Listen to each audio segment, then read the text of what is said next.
Good day, grade 3 learners. Welcome to our lesson for English 3, quarter 2, week 4, day 3.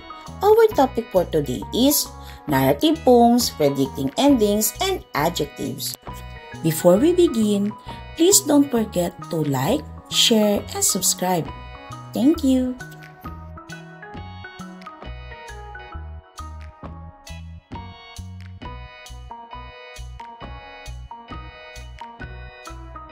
Dating prior knowledge. Good day, everyone. Let us make the day exciting and fun. Let us learn and play. Matching game, adjective cards. Ask the class to match the description in the cards to the objects in the pictures or realia. Here are the following pictures.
Lesson Purpose Intention. Today, you will read and predict the possible endings of a narrative poem and identify describing words in a sentences.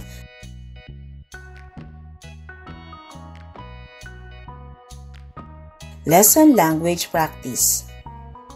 Describe the farmer and the tree.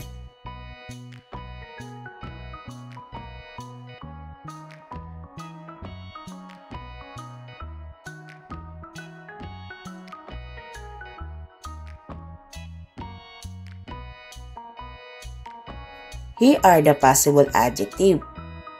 Possible answers: a tall, strong, large, brown, green, beautiful, leafy, and grand. The words used to describe the farmer and the tree are called describing words. These describing words are also called adjectives. An adjective is a word that describes a noun or a naming word. Number 1. Adjectives can tell how something sounds. Example, the children in the classroom are noisy. Who are noisy? The children. So, noisy is an adjective. How does your mother's voice sound? Is it soft, loud, kind, and sweet? For number 2, adjectives can tell how something tastes. Tasty bread, sour mango, delicious adobo. How does your snack taste? Is it sweet, salty, spicy, or yummy?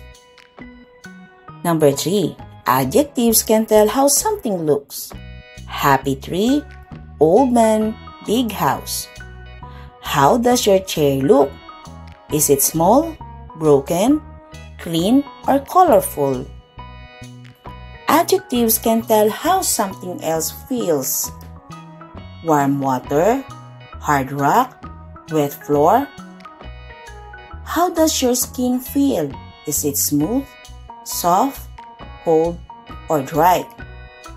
Reading the key idea stem. Repeat as I read aloud each line of the poem. The kind farmer and the mighty malunggay. O mighty malunggay, grow tall and strong, with leaves so vibrant, green and young. The kind farmer pleaded, his voice sincere. Provide your gift for families' help year after year. The gentle tree swayed, its branches wide. Pluck my tender leaves, let none hide. Roots with care and grace, and I'll thrive through time in this sacred place. Answer the following question. Number 1. Who are the characters in the poem? Correct. The farmer and the malunggay tree. Number 2. What words describe the farmer? Yes, kind. What word describe the malunggay or malunggay tree? Mighty and gentle. Number 4. What adjectives were used to describe the malunggay tree? They are vibrant, green, young. Where does the story take place? On a farm. What might happen if the farmer does not nourish the malunggay tree's root? The tree might not grow well and could become weak. The farmer obeyed, his hands so kind. He watered the soil, its richness aligned. The malunggay flourished, its bounty vast, a future of health and hope built at last.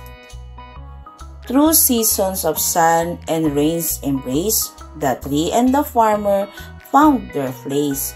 With every harvest, their bond grew tight, a partnership forged in nature's light. Let us make predictions. Number 1. What might happen if the farmer forgets to water the malunggay tree? Correct. The tree might dry up and stop growing. For number 2, what could the farmer teach others about the malunggay tree? That's right. The farmers can teach how to take care for it and use its leaf. What might happen if the farmer and the malunggay tree continue to help each other? Very good. They will have a strong and lasting partnership, developing understanding of the key idea stem. At this point, let us see if you really understood the text. Answer the following questions.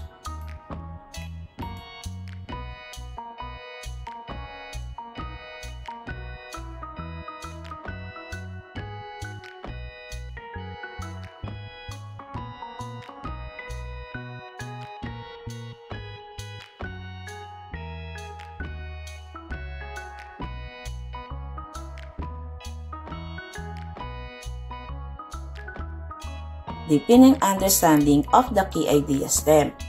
Add an adjective to each sentence to make it more descriptive. Write your new sentence on the line. For your guidance, there is an example answer.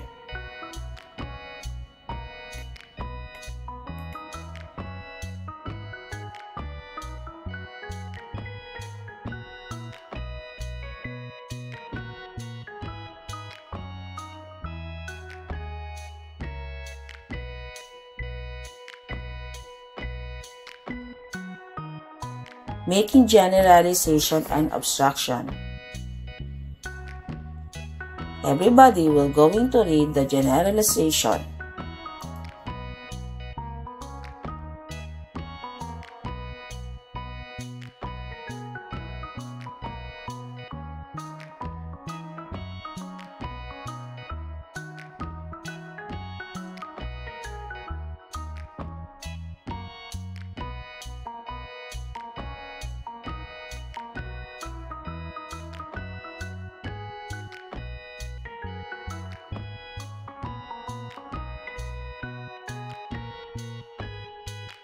Evaluating learning.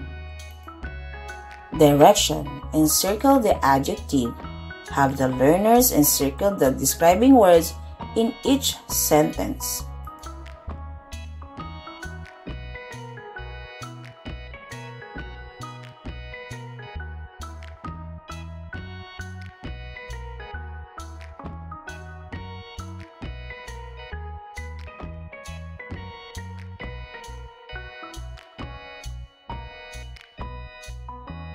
Here is the correct answer.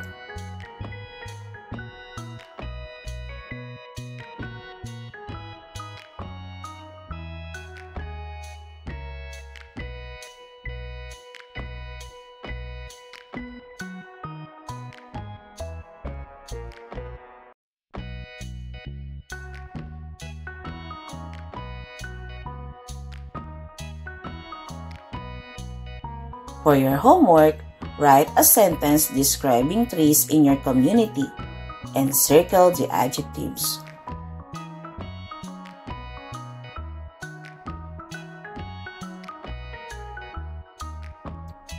Great job today, everyone! You listened well, shared your thoughts, and worked hard. Keep up the good work. Always remember to read, learn, and have fun. See you next time!